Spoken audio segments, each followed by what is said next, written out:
Today's episode is brought to you by the folks over at SeatGeek, the best and easiest to use ticket platform out there. They take the confusion out of buying tickets using a 0 to 10 scoring system and a green is good, red is bad color rating system so you and your loved ones get the best deal possible. So whether it's going to see our beloved Redlegs at Great American Ballpark, the Bengals over at Paycor, FC Cincinnati, one of the area college teams, or pretty much anything in between, use promo code Riverfront at checkout and receive $20 off your first order. Click the link in the show notes to download the app and get started. That's Riverfront, one word, for $20 off.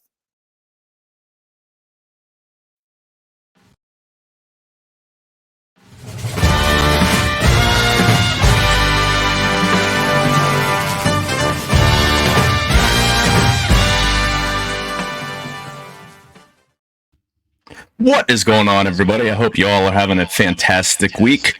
This is the Bengals Show, presented by the Riverfront. I am your host, Joe Farsing. Alongside me is the ever-handsome and completely snubbed for People Magazine's sexiest podcaster of the year, Greg Neiman. Greg, what's happening, man? Living the dream. Can't believe I got snubbed. Unbelievable. Our entire roster, I mean, between you, me, Nate, Tim, Ben, Chad, there needs to be a recount.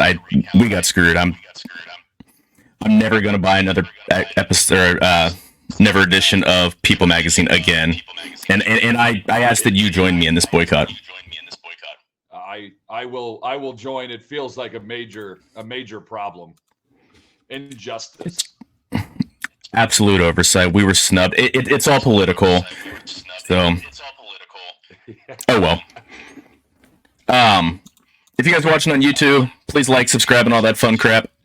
If you guys still are on Facebook, facebook.com RiverfrontCincy, you guys know where to find us all. Patreon.com RiverfrontCincy, join the family, get access to our excellent Slack channel, get exclusives. We have fun. You should have fun with us. Outside of that, I'm not going to tell you what to do with your life. Greg, you want to talk about the Bengals? I'm ready to talk about the Bengals. Any thoughts about Sunday night's game, a 24-18 victory over the theoretically vaunted Buffalo Bills? It was a lot of fun to watch. Bengals came out hot, came out aggressive early, and punched those first two drives in. I thought they looked. How do I want to say it? I thought they looked like they put it kind of in cruise control a little bit, which is. You never want to see it, but also if you're putting it in cruise control, that means that you played well enough to put it in cruise control. So that's a good thing. But I thought they put it in cruise control a little bit, but the game was never really in doubt. So I'm totally good on my part. The fans at at Paycor, as always, were amazing. It was an electric atmosphere. So everything about it was exactly what you expected. I saw a thing on Facebook, might have been on X or Twitter or whatever you want to call it, where it said guys will get mad about dressing up for a family photo, but then if it's a Monday Night Football game, we can get 65,000 to dress up perfectly the same. So I think that was very true. That stadium looked absolutely, and for those that are on listening to the audio feed, I've got a picture of the stadium with the stripes. It looked absolutely incredible.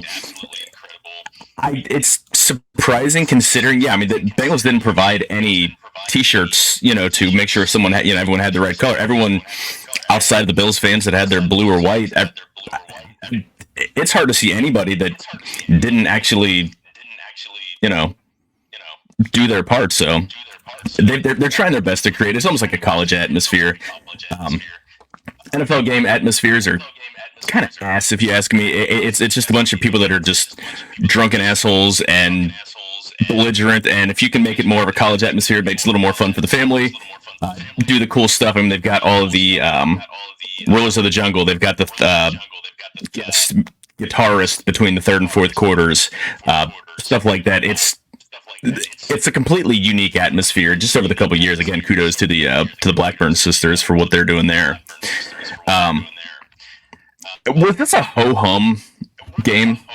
I mean, again, like you said, they were in control throughout. Once again, left points on the field. should we be concerned, or is it reason to be excited they're beating playoff quality teams without playing anything close to a complete game? I personally think that it's good for the Bengals. When you get to a regular season game and you can put it on cruise control, that's exactly what you want. Now, when you get to the playoffs, it's a different story. Every down, every single play, you're going to take it as seriously as you can. Not that they didn't take it seriously, but you don't want to exhaust yourself trying to win regular season games by 14 to 17 to 21 points. Regular season is you got to get through it. You're not going to go undefeated. You need to get through it, and we're just trying to get to the postseason healthy. So it doesn't concern me at all. I think it makes me very happy because I think there's room for not necessarily improvement, but just kind of honing in on doing the things correctly throughout the entire game, not making the mistakes of giving the ball away or leaving points on the field. So for me, I see it as a positive that you can have a ho-hum game against a really good Bills team and really kind of put them away after you did similar things to the Niners. It just really shows to me what the Bengals are kind of becoming. So for me, it's all positive. Yeah, in the past 4 weeks, Burrow's hitting something like 77% of his passes, which is absolutely ridiculous. But again, he's the most accurate quarterback in NFL history. So it's not, if anyone were to do it, that it's him isn't really surprising. Real quick, just go over our 3 keys that we had going into the game. First one was an efficient run game. It started out efficient, and then just like the rest of the day, middle 2 quarters, middle half was absolutely non-existent. But it showed up when we needed it at the very last drive to milk out, get that final first down, so they could take knees. Mixon was 14 for 37, 2.6 yards per carry. You need to do better, but you still won without it. Yeah, I think sometimes in the run game, especially for the Bengals, timing is going to be everything. So we don't need Mixon to run for 125, but the timing of when his runs are successful, I think is very key. So if the Bengals can run the ball early, get a lead, get out to an easy lead, and then they kind of just milk things away with their defense and with Burrow and with Mixon, I think we're onto a positive recipe for success. Yeah, absolutely. Our second key was an explosive passing game, and I think they hit on that absolutely. They had 9 passes of 15 yards or more. I can't believe I'm saying this, but I think the biggest passing play was the touchdown to Drew Sample. It wasn't even a downfield pass; it was just kind of a dump off. But he made some moves, showed some speed. I mean, he was up to, I think, 18 miles an hour. They showed someone showed me a picture of the scoreboard at Paycor where they had his the fastest ball carriers, and he was like 17, 18 miles an hour, which not too bad for a big guy. So yeah, I mean that's something that they've been missing all season long, and they're getting it more and more as the offense rolls into shape. But I think they absolutely hit on that one. I think that whoever designed the play or came up with the scheme, I think Zach Taylor, maybe it was Joe Burrow, I don't know, but brilliant coaching by the Bengals, just schematically to have Drew Sample, who everybody knows is a blocking tight end. They keep him in to pass block all the time. You see him as the lone back there to be the blocking back. And of course, people have to still honor him in the pass game, or at least match somebody up with him. But the answer to that defensively is if Drew Sample just stays in to give you extra protection, whoever's matched up against him just becomes an additional blitzer. Well, what happened was the Bengals kind of flipped that on its head. When you brought him as an additional blitzer, Sample just leaked out, and now it's a 2-yard pass that turns into a touchdown. So I thought the Bengals did a great job of schematically getting some things there against the Bills that they hadn't really shown, and it was a very easy completion to Sample, who's not necessarily great in space if he's trying to catch the ball, but once he gets it, he's a big dude. So I thought that was a really good schematic game plan by the Bengals. and that kind of leads into our third key of the game, which was to employ Tanner Hudson. They utilized the entire tight end room. 10 catches, 101 yards, 2 touchdowns, and Irv Smith had the other one. He had the first touchdown of the game. So it's, I don't say surprising, but it bodes well for him that he didn't completely lose Joe Burrow's trust. I think Bills completely made it their defensive game plan to keep Jamar Chase from beating them. I mean, he's been the key to the last handful of games. Bengals have just been absolutely feeding him. So they, definitely tilted the field over to his direction, which left T. Higgins. He had a big game, 8 for 110, and then they utilized the tight end room, which was what we've been wanting them to use. And I'm not sure how they schemed it up, but again, this goes more to Brian Callahan, Zach Taylor, and the offensive coaches to be able to use these guys underneath. They hit Hudson downfield on a couple plays down the seam. Irv Smith, made plays in the corner of the end zone for that touchdown. So that you're showing more. You're making the defense have to worry about more. They kept splitting Chris Evans out wide in pass patterns. He didn't get a target, but just giving these defensive coordinators so much to think about. Yeah, I thought the Bengals I thought they did a really good job of, and this is what is the most dangerous thing about the Bengals. That's fine. You want to take Jamar Chase away? That's cool. Go ahead, but you're going to have to double him if you want to take him away.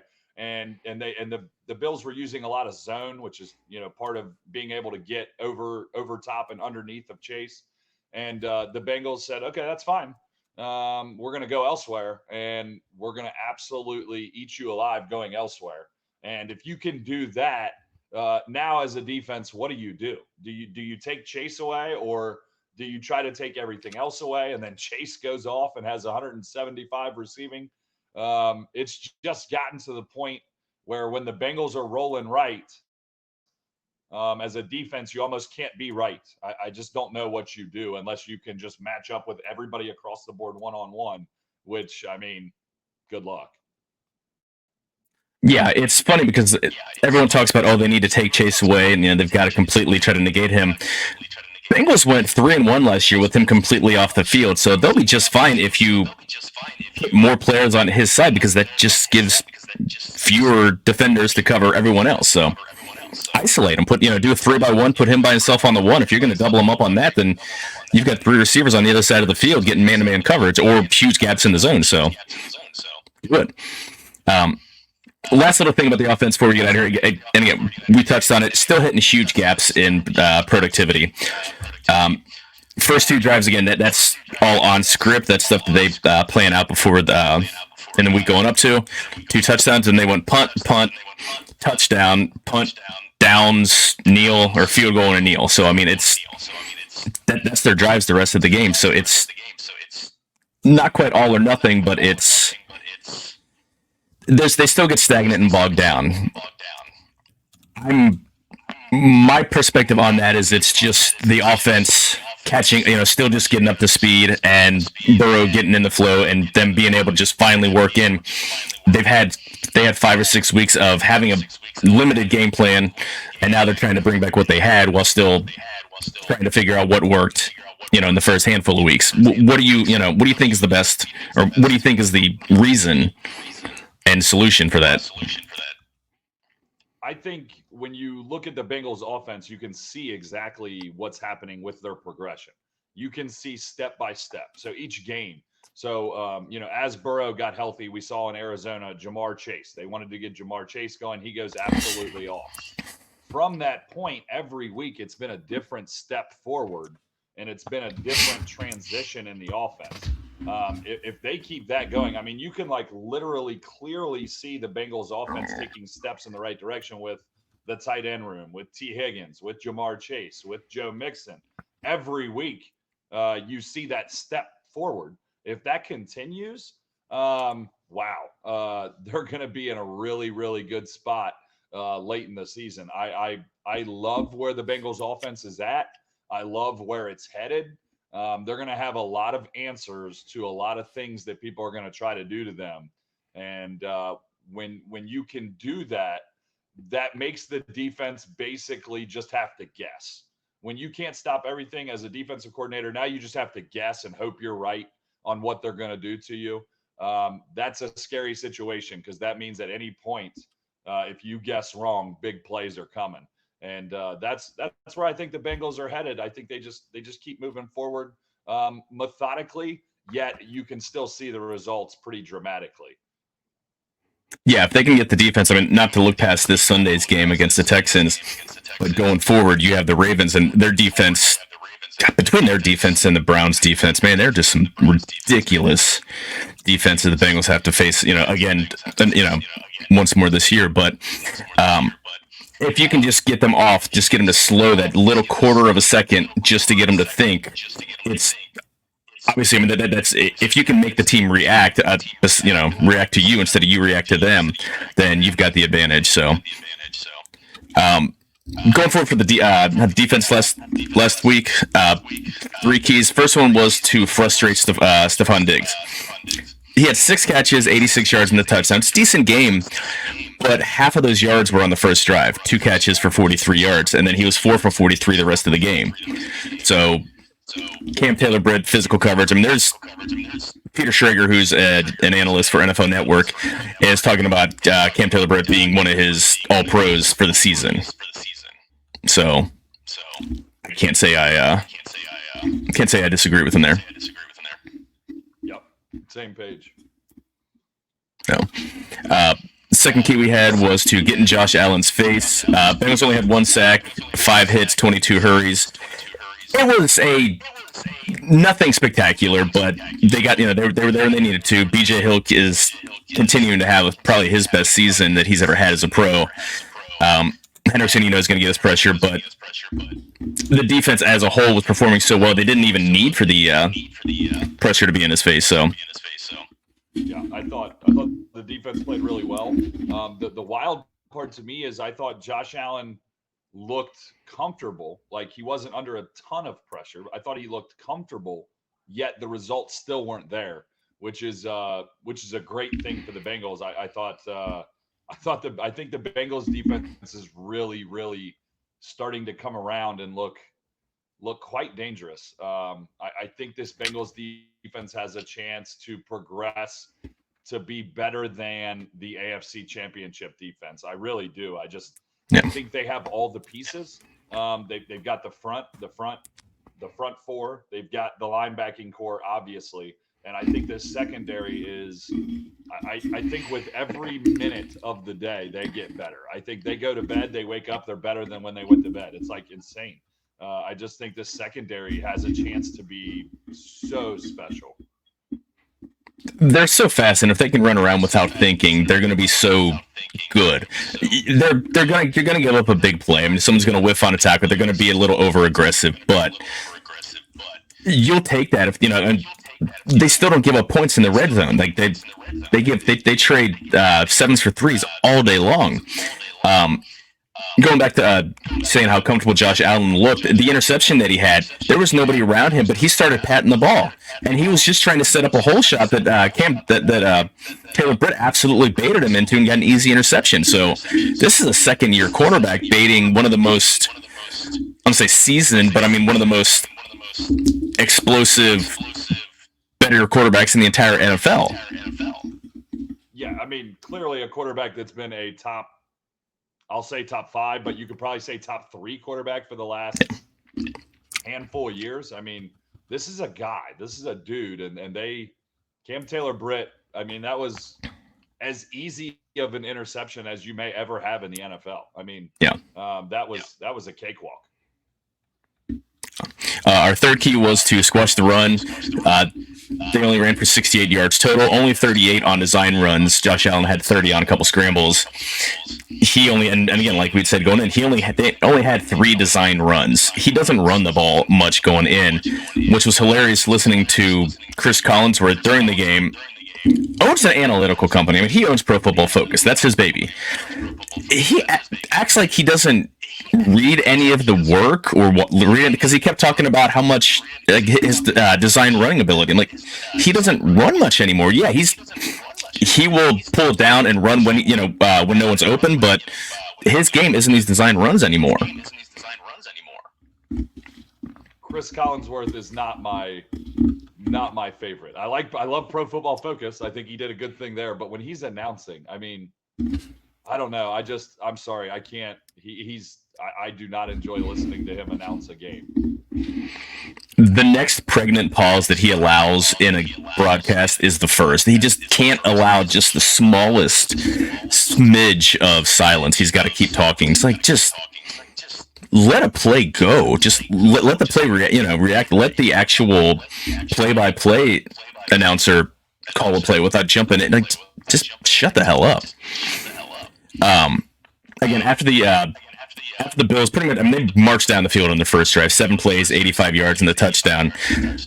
They went 4 plays, 18 yards punt, 2 plays interception, 3 plays -1 yard punt, 5 plays, 28 yards end of the half, and then the second half it was 11 plays, but that resulted in a field goal, 3 and out for a punt, 52 yards, and when Kincaid fumbled when Pratt punched the ball out of Dalton Kincaid's hands, and then the touchdown at the end, they didn't get the ball back. Bengals milked the clock on their last drive, they forced the Bills to use a lot of clock on that. It's end of the game. They need 2. They need 2 scores, and it took them 12 yards. or 12 plays. This is Josh Allen pushing the ball downfield, big chunk plays, and they took a 12-play, 75-yard drive. That's you kind of assume that you're going to give up points in that, and a touchdown isn't a big deal as much as make them earn it. Don't give them a cheap 50, 60-yard touchdown pass. So. Yeah, I mean, if you're gonna, when I'm up 14, if you look at me and you say with however much time was left, I'm gonna go 12 plays and take up this amount of time for a touchdown, I'd say, go ahead, because that tells me my offense has to get 2 first downs. Yep. And the game's over. If you ever give me the ball with Joe Burrow, Jamar Chase, T. Higgins, and you say you need 2 first downs to win the game, deal. Sign me up. What do you think of the play call in the first play? The Bengals get the ball back. The deep shot to Tyler Boyd. I thought that it was exactly what the Bengals needed to do. I love the aggression. I think the Bengals at times have not been aggressive, when they've got leads. But the thing I will say is you've got a defense playing well. There's no need to be aggressive and put yourself in a bad spot. But what I love is they're aggressive at the right times. They pick great moments to be aggressive. And I think you really have to, you have to pat the players on the back for getting the job done in a huge moment on an aggressive play call. But you have to, pat Zach Taylor on the back too. How many times do you see people, with 3:10 left in the game and it's 3 run plays and they punt it on 4th and 7? So I love Marvin Lewis ball. Exactly. I love the aggression not only from Zach Taylor, but also the response of the players to go out and execute and basically seal the deal. Well, at the end of the day, it flipped the field. So even if that's all they got, and then they run, 2-minute warning, and they're putting the ball back, Bills have to go the entire length of the field to score instead of getting the ball, somewhere between the 35-yard line and midfield. So it absolutely just completely changed the complexion of the game, being able to hit that first huge pass. So what do you say we give away some awards? Let's go. We have, and again, for those of you that aren't watching on YouTube, you are missing out. We have upgraded our production quality so much. We now have weekly awards, bump videos. We are nothing but high budget, high production quality. We are the best at all of this stuff. Michael Bay is calling us to figure out how to work some of his visual effects. This movie sucked. Do you watch any Michael Bay movies?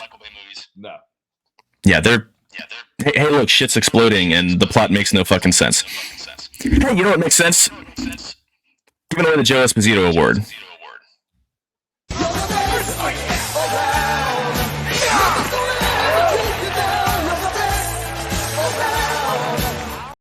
We're cutting that short. That's going too long. It goes to the entire tight end room. Like we said, Irv Smith, Tanner Hudson, Drew Sample, 10 catches, 101 yards. I mean, that's 10.01 yards per catch, 2 touchdowns. Almost doubled their production for the entire season in just one game. And I don't expect every game to look like that. but you have that threat now, and I don't know if it's just because of Tanner Hudson. Like, we knew going in, like, he is dynamic isn't the right word. He's a practice squad player. He doesn't, is in his fourth season, but he's got ability that is different than what they have, and maybe that helped them kind of mix the guy, bring the guys in, mix and match. But to be able to see, what they can do, and again, this is a good team. I mean, the Bills are beating up a little bit. They're missing Matt Milano, and a couple other guys went down during the game, and Von Miller looks like he's about 175 years old. If you get juked out of your pants by Joe Mixon on 3rd and 5 with the game on the line, you know it's probably time to hang him up. But yeah, I mean, huge game from the tight end, and I think they very easily deserve that award. What do you think? Absolutely, tight ends were the story of the night. I mean, it was. There's just no doubt about it. Yeah. With the good comes the bad. With the yin comes the yang. With Joe Esposito comes Randy Watson. Oh, good. Mm-hmm. Good and terrible. So the Randy Walker Award goes to Zach Carter. Yeah, he just didn't. He's been, basically useless. Just hasn't.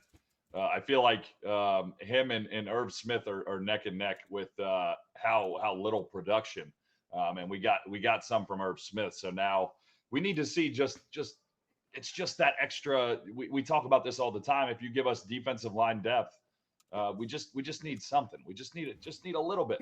Doesn't have to be all pro. We just need a little bit of production.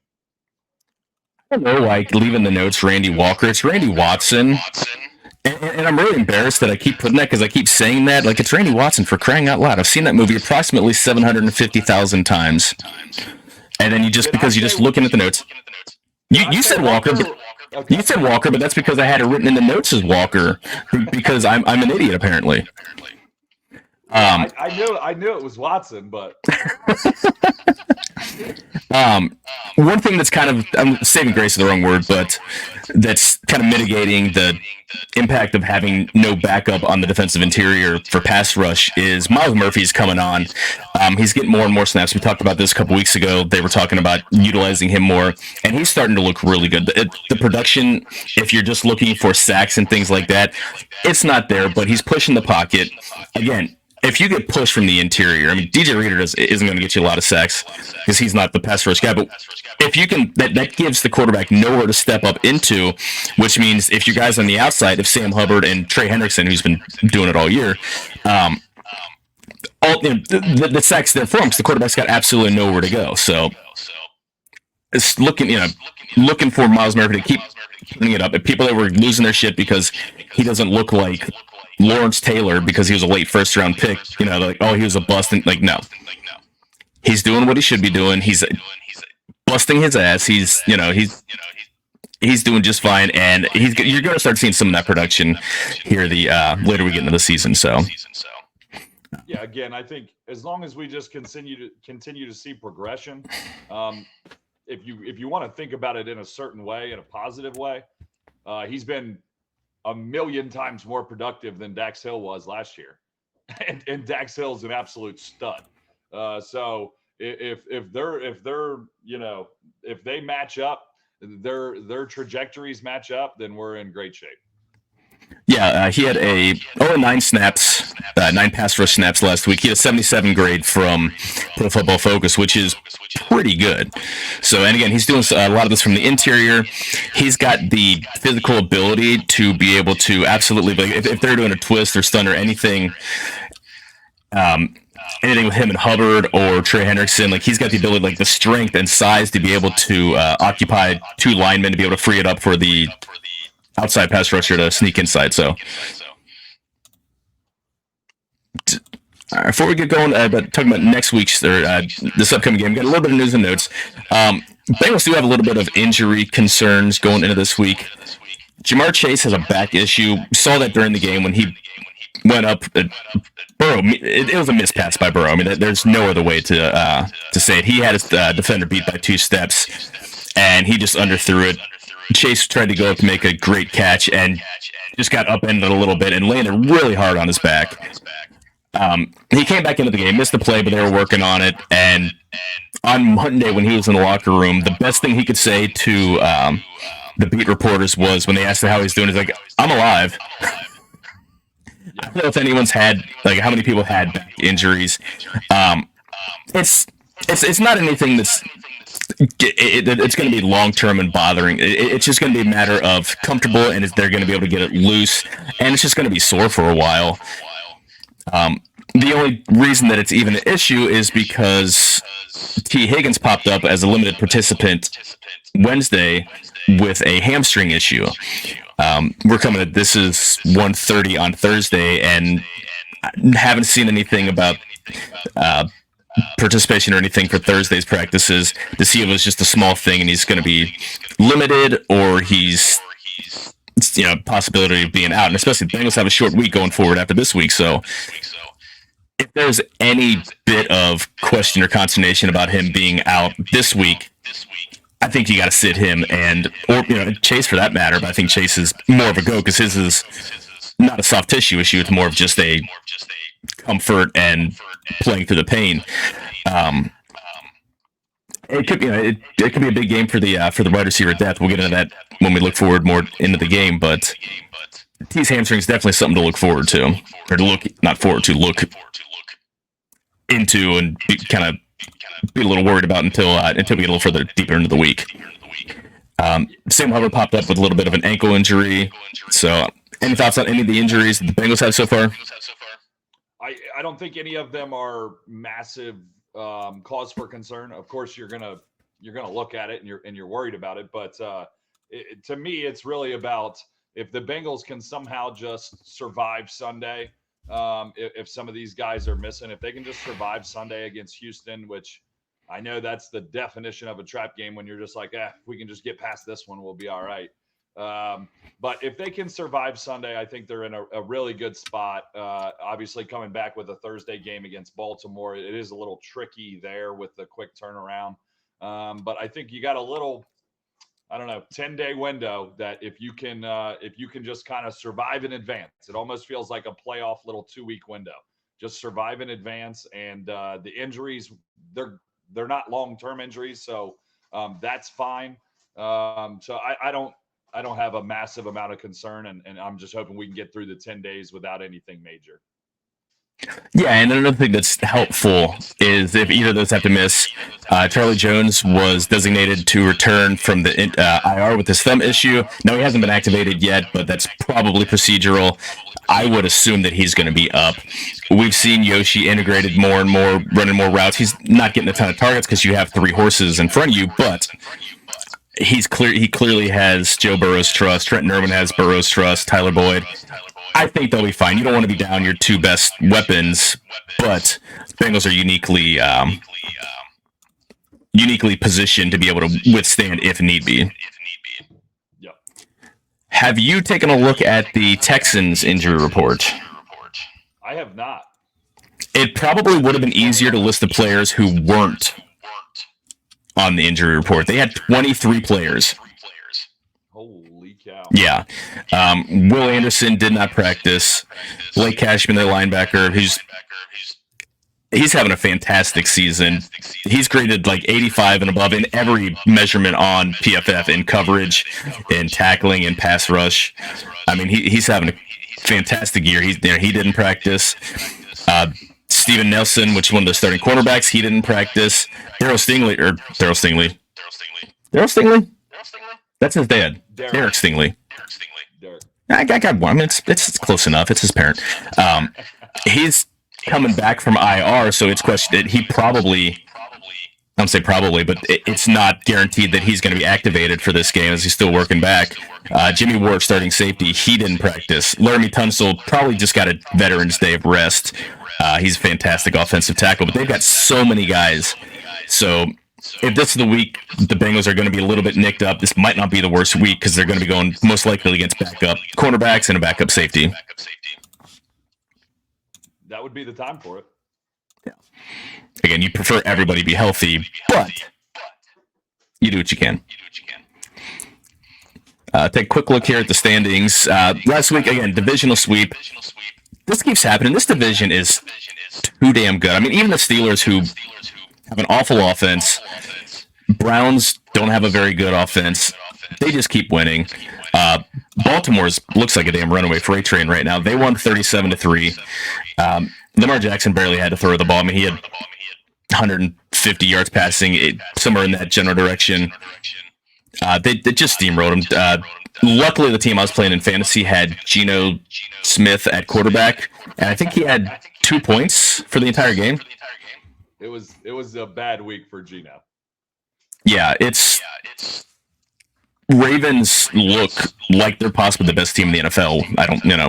What do you think? I think that the Ravens look like right now probably the best, most dominant team in the NFL. But that does not surprise me. Lamar Action Jackson is Mr. Regular Season quarterback, so this is kind of what you get from the Ravens almost all the time.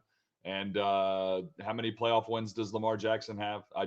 He's got to prove it to me in the playoffs when he has to throw the ball from the pocket. I mean, I feel like I've said this for 5 years running. Every year it's, he could be there, but he's back to MVP Lamar. Yeah, well, MVP Lamar was, playing against a Bengals defense that was terrible. And the guy's never done a thing in the playoffs. So let's wait and see when it comes playoff time where Lamar Jackson's at. And but right now they do look like their normal, phenomenal regular season selves. Yeah, they're due to crap the bed a little bit. They play the Browns this week, so at least it's not going to be a divisional sweep like it has been pretty much seemingly every week when we're not playing each other. So Cleveland had themselves a dominating wing over the Cards. Absolutely obliterated. Poor Clayton Tune. They hung that kid out to dry. Cardinals had a grand total of 58 yards on offense. Yeah, I mean, Clayton Tune looked like a sacrificial lamb, to be honest. I mean, that was ugly. Yeah, I didn't think he was a good quarterback when he played for the University of Houston, and then you throw him out in front of Myles Garrett and the rest of that defense, and it's good luck, kid. Yeah. Pittsburgh scored late, beat Tennessee 20-16 on Thursday Night Football. Again, they've got Mike Tomlin. Mike Tomlin will not let them lose. They've got the Packers, so they're in decent position to win again this week, but they're still not a very good football team, but they're going to pull out 8-9 wins because that's what they do. Yeah, I mean, again, this goes back to the Steelers are what they are, regular season Steelers. They're going to find a way to be 9-8. And you're not going to know how it happened. You're not going to know. It's going to be amazing. They're going to be terrible on offense. They're going to play pretty good defense, and they're going to find a way to win 20-16 games. I mean, the Steelers are kind of a little bit. They remind me a little bit of like the Jets with Zach Wilson. I mean. Somehow they win some games, 13-10. They beat the Giants in a game that had 29 punts. That's just kind of how the Steelers play. I don't think anybody fears the Steelers, and I think the Steelers can win any given week and lose any given week. That's just kind of their MO. But here we are; they're 5-3, so we'll see. Yeah, and that seems like an awful game to be forced to watch. The Packers are not the Packers that of Aaron Rodgers. They're 3-5. I think Jordan Love might be a decent quarterback, but they've got a lot to work through there. So we do have a little bit of Let's go ahead. I thought Green Bay had a decent week. I thought Jordan Love got a little bit better last week. So to me, I look at that Green Bay Pittsburgh game, and I think Green Bay has a real possibility to make some noise there in that game. Would love to see it. Would like it a little better if it were actually in Green Bay instead of at Acrisure or whatever the hell that is. But Pittsburgh isn't exactly world beaters. We do get to break out our breaking news bump. Again, our production quality is just so fantastic. Again, as we're going, it's 1:43 here on Thursday. Bengals practice is just going on. Jamar Chase and Higgins are not on the field right now, so no word on whether they're working on the side fields rehab or if they're going to be limited. but as of now, neither of them are on the field. So again, if I were to lay money, I would bet that Chase will probably play and Higgins will sit out again, just to get that little extra bit of time before the Thursday game. Not that you want to punt on this game, not that they're looking past the Texans, but that game is secondarily as important as the Baltimore Ravens game. Bengals need to be as full health as they can. They're already 0-2 in the division, so. So that leads us into this week, Week 9, here versus Houston Texans at Paycor, 1 p.m. Is this a trap game? I mean, Bengals are coming off a huge primetime win, have a short week to face the rival on Thursday night in Baltimore. It meets a lot of the criteria for a trap game. Are you concerned about that? I only get concerned about trap games when you look at the makeup of your team. A trap game isn't something that happens to every team. And when you hear these Bengals talk, they really have me believing that they take everything 1 week at a time. And they even made reference. I'm trying to remember which player it was. It wasn't Joe Burrow. It was somebody else. But somebody made reference to Baltimore, and basically the player shut it down like immediately. It was like, hey, we got to beat Houston. Baltimore's not even on the radar. So I think trap games only happen to teams that allow them to happen. When you allow yourself to think, ahead. I don't see this team doing that. I think they're 5-3. I think they're in last place in the AFC North. I think it's kind of wild to think that we're talking about a trap game for a last place team in the AFC North. It's kind of crazy, but I don't see trap game because I don't think the Bengals will allow it to be a trap game. Yeah, I agree with you. Just watching here on Twitter, I guess Ja'Marr Chase is walking out to the practice field with his jersey in hand. Higgins is behind him without a jersey, so I'm going to bet that Chase is going to be working out on the side field as a limited participant. So, I think any thoughts of it being a trap game went away when you look at the game C.J. Stroud had on Sunday. He's in the midst of probably the best rookie season by a quarterback in NFL history. I think Justin Herbert's season in 2020 is the standard bearer right now, but he's got 14 touchdowns, 1 interception, and he threw 470 yards on 30 of 42 passing, 5 touchdowns, I believe, on Sunday. Yeah, and came from behind. And he broke the rookie passing record in a single game, I believe, breaking Andrew Luck's 455. Yeah. So I mean, he's definitely putting numbers up. Yeah, they came from behind to beat the Buccaneers. They're 4-4. They're an unlikely 4-4. You looked at them beforehand, and Stroud wasn't the step in and be good to go from day one draft pick. I mean, that was supposed to be Bryce Young. Panthers still only have one win on the year, and the Texans are 4-4 and only a game back in playoff position. They're only 1 game behind the Bengals. If they win on Sunday, I mean, they're going to be ahead of them in playoff position. Yeah, I think you got to give Houston's head coach a lot of credit to come into that Houston situation, which has been basically a train wreck for a decade, maybe more. To come in and not only win some games, but he's showing that team's got energy. He's reinvigorated that entire clubhouse. So you've got to give the head coach a lot of credit. Yeah, I had a little bit of feeling like the Bengals a couple of years ago, to where everyone going in, this team, they're going to win 2 or 3 games, and then just coming out of nowhere, and they're competitive. Like there's more talent that was on that roster. I mean, again, they brought in some between C.J. Stroud, Will Anderson, wide receiver Tank Dell. I mean, they brought in some. They're getting great production from the draft, but they're still getting production from guys that have been there. So this isn't the pushover. This isn't the laugher that you were kind of hoping for in the beginning of the season when you saw this gauntlet the Bengals had to face. You see the Texans, like, okay, good. You've got Seattle, you've got San Francisco, Buffalo. You got an easy game before you face Baltimore. Now they're a pretty damn good team. So, and God, if they were in the NFC, they'd probably be the number 2 seed behind the Eagles. That conference sucks. Yeah. All right, we'll bring out our 3 keys of the week for the Bengals offense. First one, blank the pass rush. Texans only have 17 sacks on the season, 4th fewest in the NFL. 6 of those came in one game against the Panthers and Bryce Young. And Will Anderson didn't practice yesterday, and is at the very least is probably going to be a little bit hobbled.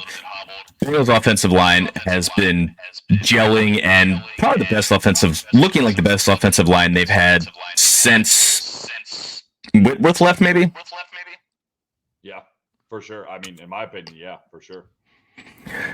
Do you think that's doable? I mean, when I say blank, I mean there's no reason to think that they can keep Burrow upright the entire game. I absolutely think it's doable. I think this offensive line's getting better week by week. So yeah, I think that's definitely a possibility. Yeah.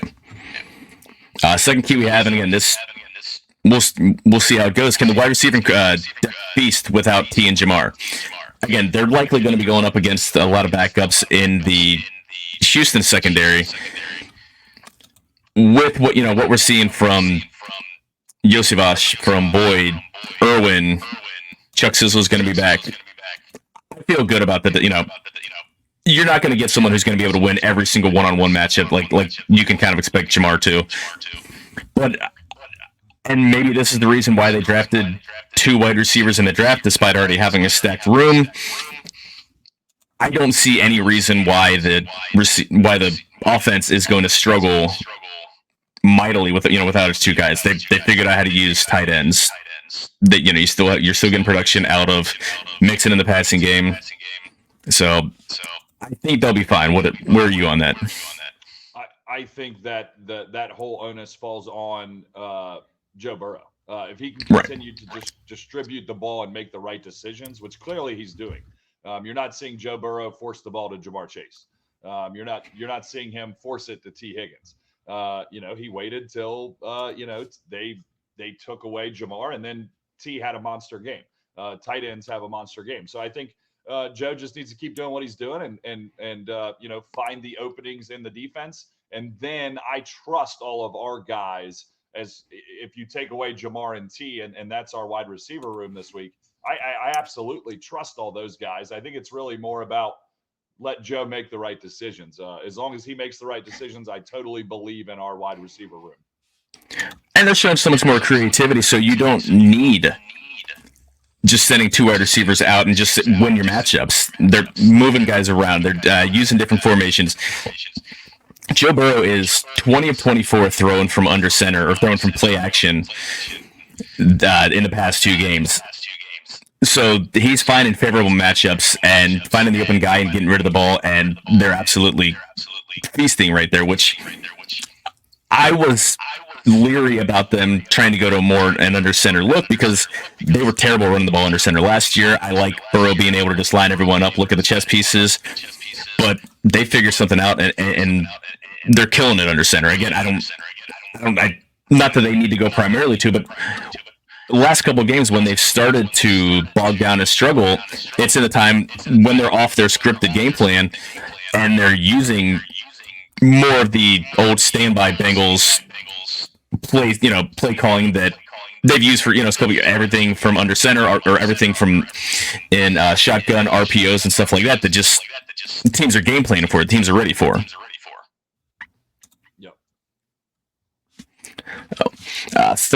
Third key for the game is play 4 quarters. We hit on this earlier. They've yet to put together an entire game. They've been fantastic in the first quarter of the last 4 games. They have 7 touchdowns and 1 field goal in their first 2 drives of each of the past 4 games. It's like 6.5 points per drive, which is absolutely ridiculous. After that, they hit an absolute lull for the second and third quarters. Wake up a little bit in the fourth quarter. I want to see him put the hammer down and just absolutely be up 35-0 at halftime. Put in Jake Browning in the fourth quarter. Let Mixon, let Trevion Williams, God forbid, give the ball to Chris Evans once. Just let them run the ball in the third quarter in the second half. You're not going to be at full strength, so odds are a little less likely that's going to happen. But this would be a week. This would be a good week to get everyone healthy and take the second half off. Completely agree. I think, we've talked about the progression with the Bengals offense. I think this is the next step. Let's get to a full 4-quarter game. We played some really good games. Let's go ahead and get to a full 4-quarter game, and kind of put the Texans away. Like I think you feel like the Bengals should. Let's put them away, and let's kind of have an easy week right before Thursday. And I think that would have multiple, not only get healthy, but to have that you only got 4 days in between games. I just think only playing 2.5, 3 quarters would be a very welcome sight for a lot of those players. Yeah, I mean, just take a handful of Nixon cuts and bruises and bangs, off your key players.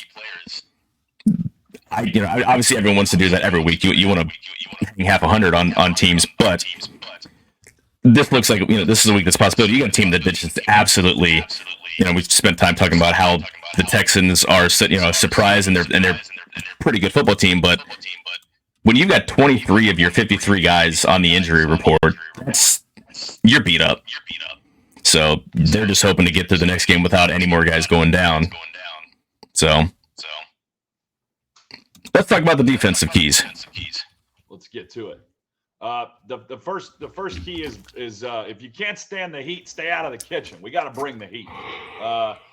Stroud, to be honest, has been a really, really good quarterback when he's not pressured. And all you have to do is go back and look at the final drive last week.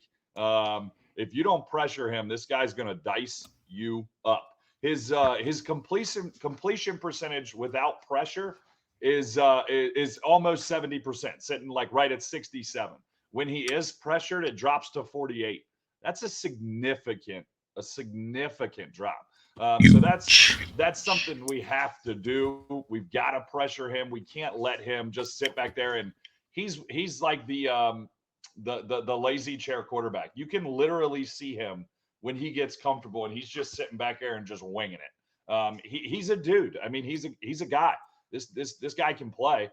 We've got to get pressure on him. The other thing is it's not just his completion percentage. His Pro Football Focus rating with pressure goes from 92 to 37. That's like a jaw-dropping number. I mean, that is. Yeah. I was stunned when I saw that number. That is as massive as you may ever see with Pro Football Focus. I mean, that's basically a guy that's out of the league to a guy that's an all-pro. So I mean, that's just such a wild drop for pressure. So again, Bengals need to get pressure. They've done a really good job of it, and it doesn't necessarily have to equate to sacks. It just has to equate to kind of speeding up that quarterback's clock.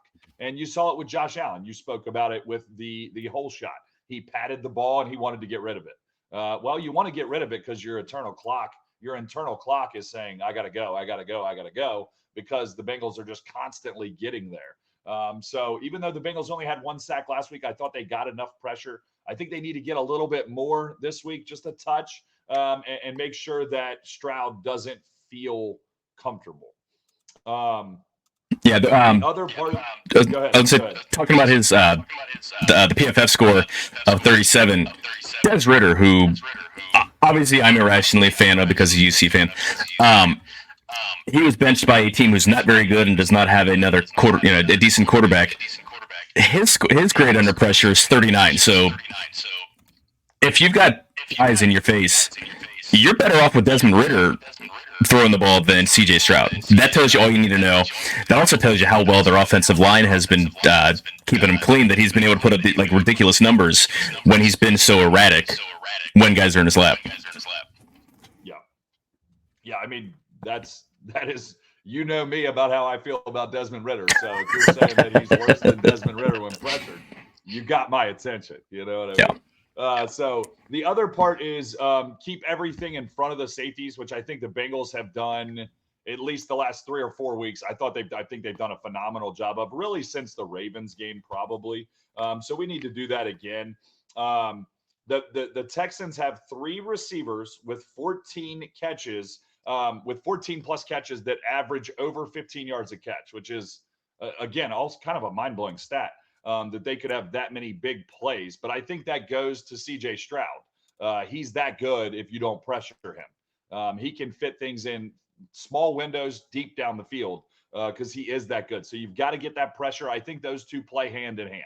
If he sits back there, you're going to give up 15, 20-yard plays because he is that guy. And they have some nice receivers. Nico Collins is really having a nice year. So you got to keep an eye on Nico Collins. They have some weapons. But again, I think it goes back to C.J. Stroud. I think he is that good. So we've got to get that pressure. The other part, the last key is to gang tackle. And we saw this, the play that pops right into my mind is Dawson Knox fumbling where Nick Scott hits him and Jermaine Pratt comes in afterwards. The Texans have 7 fumbles on the season. So if we can continue to gang tackle, pursuit to the football, as I always call it, we got to pursue the football. If we can get hats to the football, there's opportunities there for the ball to come out. And I think of those 7, a handful of them are from Stroud. So 5. Pursuit of the football, 5 of them are from Stroud. Okay, yeah. So 5 total from Stroud. Pursuit of the football, let's gang tackle. Again, that helps you with not missing tackles. And we've seen when the Bengals don't miss tackles, they're hard to really put points up on. So let's gang tackle and let's make them hold on to the football and be worried about that. Because if we can force turnovers, that's how you get that complete game where maybe we see Jake Browning in the fourth quarter. Yeah, Nico Collins is one of the players that did not practice yesterday. I haven't heard anything about. Obviously, they're an hour behind us, so their practice probably hasn't started yet. He has 631 yards on the season, 17 and a half yards per catch. And that's not even the highest. Noah Brown, who was on the Cowboys last year, that had a couple big plays against the Bengals, 19.1 yards per catch on 14 receptions. They just are killing it deep. And Tank Dell, I mean, the guy's about the size of a garden gnome, but having probably the best season. He and Jordan Addison are probably the best 2 rookie receivers this year. 454 yards, 16.2 yards of reception. They're just getting deep. They're getting loose. And this is a game when with those numbers, with their ability, I love what Dax Hill has been. I love Jordan Battle. Nick Scott has been playing better, but this would have been a lot more comfortable if we had Jesse Bates and Von Bell still in the backfield. Jesse Bates is playing at an all-pro level this year. So, again, I'm not necessarily, not overly concerned because, again, I trust the Bengals' talent. I trust Ludini cooking up a good scheme. But I mean, this team's put up a lot of yards. I mean, Stroud has 14 touchdowns and 1 interception. He does, and despite only having the 1 pick, his turnover-worthy plays are 0.9 when he's clean, 5.4 when he's pressured. That's 5.5 times. So that's Bengals. Again, we talked about this with Josh Allen. The Bengals are going to have a chance to get their hands on a ball, and they have the best turnover differential in the league. They've been coming away when the opportunity's been presenting itself. So I expect there to be some turnovers. C.J. Stroud is not going to walk out with the same ridiculous touchdown to interception ratio that he's had so far. Yeah, speaking to we were talking about the Bengals secondary there real quick. When we're talking about the deep balls, I'd be lying if I told you that anytime you have a young secondary, it's the snowball rolling down the hill. It gets a little scary. You give up the first deep ball. Then you give up another deep ball. And all of a sudden, you got young guys back there in the secondary. You can go from really, really confident to going, oh my gosh, what is going on, very quickly. When you have a young secondary, you really just got to keep them hemmed up. And that goes to our second point there about, keeping them in front of the safeties.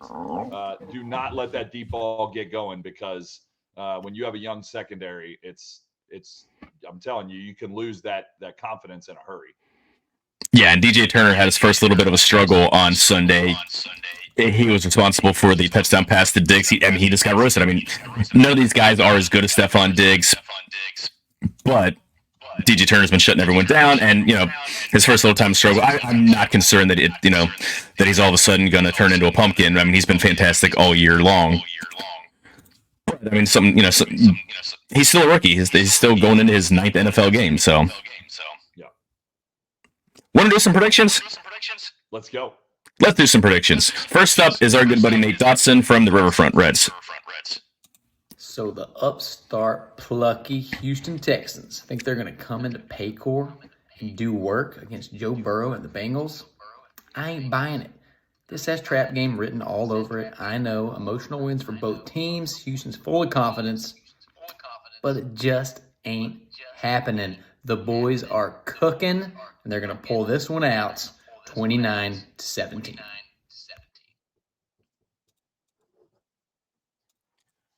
I think it's fantastic that Nate is leaning so hard into the wrestling. Like it's like he's doing bumps for WWE and stuff like that. And we're gonna have to work on something. We were talking about it that I'm gonna have to put a fake mustache on and cosplay as Mean Gene. And next time he comes into town in Cincinnati, we're gonna have something because he's leaning into this hard and it looks fantastic. I'm totally on board. Whatever I can do to help, as long as you don't ask me to dress up like Stacy Keebler or something, I'm cool. You already have the kind of thicker beard and mustache. I'm going to give you a 2x4. You are Hacksaw Jim Duggan. I can be Hacksaw Jim. Hey-oh! Yeah, I got this. Let's go. Stick your thumb up and have some shaggy ass looking mullet. Yeah, I got it. All right. Next up, Tim Dotson. Wow, he's not one of the Dotson brothers. Tim Daniel. Host of Late Night Reds. We got Bengals Texans Sunday at Paycor. Bengals 7-point favorites, but I like this Texans team. I think they're putting some really good stuff together. CJ Stroud looks like the truth, but not this week. I know a lot of people want to circle this as a trap game because of the Buffalo game Sunday Night Football. I don't see that being the case. I think the Bengals win this one again, but I do think Houston hangs out. They're third in the league in pass offense for a reason. But fourth quarter, Bengals take it away. 27-17, Houday. Thank you, Tim. Again, similar lines. Again, everyone seems to be dismissing this being a trap game for the Bengals. I think we're all kind of on the same line. Our next, we'll call him guest. We'll call him celebrity prediction. Our good buddy Carlos gave our former Reds farmhand, Padres farmhand, pitched for the Padres. He's been on Late Night Reds with Tim. He's part of the extended Riverfront family. He's been on the Riverfront Red Show. He is a Texan. He is a fan of the Houston Texans. So I asked him for his prediction here. So don't know what to expect. What do you got for us, Carlos? Here we go. Houston Texans coming in to Paycor Stadium, coming off a big win for this young group. D'Amico Ryans has them fired up, playing well, inspired ball. CJ Stroud having arguably one of the greatest games a rookie QB has ever had. Cincinnati Bengals, Jamar Chase, a little banged up. Maybe they're looking forward to the Baltimore Ravens game they have next week. Hopefully they are. Hopefully they overlook my Texans a little bit. But my final prediction is going to be Houston Texans 17, Cincinnati Bengals 28. I believe it's going to be an under if you're a betting man or woman. Hopefully it's a good game. Hopefully I'm wrong and the Texans pull it out somehow. But either way, enjoy the game. What I find hilarious is all three of them picked Texans to lose, scoring 17 points. They all picked within the same range of points. I mean, they averaged 29, 27, 28 points. They did these all on their own. It's not like they were coordinating, I mean, I'm in group chat with all of them, and they're pretty unique. I'm not too far from them, and I've got the Bengals 24-20. I think it's going to be kind of a similar script. I would love to see the Bengals go out absolutely and just house them from the go. Until I see them play 4 quarters, I'm not going to predict it. Stroud's going to make some plays. Bengals will play sloppy at times, but I do trust that Lou's going to confuse and fluster the rookie. D-line's going to muddy the pocket. They're going to come away with 2 interceptions. And, like I said, they're going to kind of ruin his, as of now, relatively sterling touchdown to interception ratio. So, Greg, where are you on the game? I have the game looking like 24-13. I think everybody's seeing a lot of offense, and I think when you have something like that, I think, like you said, Bengals are a little busted up on offense. Texans are a little busted up. I see this being more of a defensive battle. I think 24-13. I think it'll be close early, but I think the Bengals eventually kind of pull away. Kind of similar to the last 2 games. Not really ever in doubt. Kind of a ho-hum kind of win. I think we'll kind of be having the same conversation next week. But 24-13, I think the Bengals pull it out, and they make Houston have to drive the football, and the Texans struggle a little bit in that regard, and I think the Bengals pull this one out. Yeah, I think we're all pretty much in similar agreements as to how the game's going to go. If you can force the Texans to work their way down the field methodically, like the Bengals were able to do in that last drive against the Bills, you're in good shape. Again, Burrows should have plenty of time to throw. Will Anderson is a little banged up, and they're not a good pass rush team anyway. He's having a decent season, but he only has 2 sacks, and no one else is really cleaning up when he's getting in there, leaving lanes for guys to escape. I say that, again, we all have similar scores. I think it's a lot better odds that Bengals are going to run away with this one than it's going to be a close game, than the Texans actually winning. But again, it's Bengals are going to score in the 20s. I don't expect the Texans to put up more than 3 touchdowns or something like that. So, yeah, agreed. That pretty much wraps up all we have for this week. Greg, you have any final thoughts before we get out of here? I do. I'm going to do my hacksaw Jim Duggan. I need you guys to get on Slack. Let me know what I need to work on. Hey-oh! Okay, let me know. Let me know what I need to work on to get hacksaw Jim Duggan. We got to get this ready. I'm very excited about this whole thing. Do you have a wrestling singlet? I don't think so. No. Didn't he have he had the one shoulder that he would take off, and then. Yeah. I don't know that I can pull off the one shoulder strap look and take. I don't know that that's going to look good. There's going to be a whole lot going on there. But we'll do our best. I'm looking forward to this. This will be absolutely friggin' hilarious. I'm going to have to wear a shirt and a bow tie. I don't have a bow tie. I'm going to have to find one. I'm going to have to draw on some little fringe, because he's. Yeah. Oh yeah. But yeah, look forward to that. At some point, we have too much time on our hands. I'm legitimately fired up about this. I'm all in. We just need to get you a wig just to give you a nice full mullet. I will grow the mullet to make this happen.